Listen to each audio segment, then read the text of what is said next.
In this video, we'll look at the universal digital inputs used to read the status of the machine's sensors. Apart from the dedicated input that confirms the ignition of the plasma arc, which will be discussed in another episode, the user has 12 inputs available. Each input can support mechanical contact switches as well as electronic sensors with NPN outputs.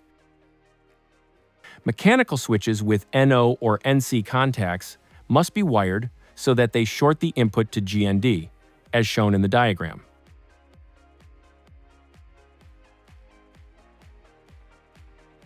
Please note that the e-stop button connection and configuration described here is intended only to inform the controller that the e-stop has been pressed.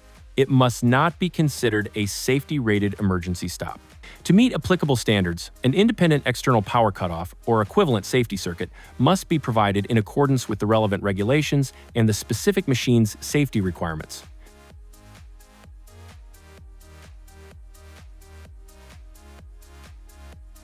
Connecting electronic sensors with NPN outputs is easy. Simply connect the sensor output to the controller input.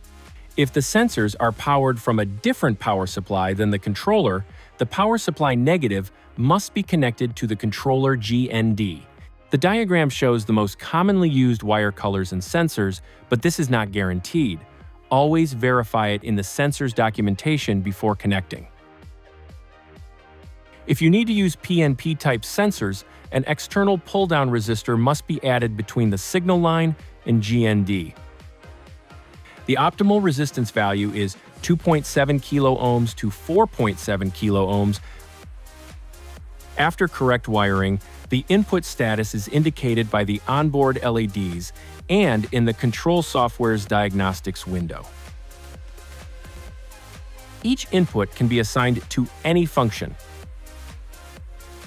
If needed, the input signal can also be inverted. When an input is activated, the corresponding function will be highlighted, confirming that the signal has been assigned correctly.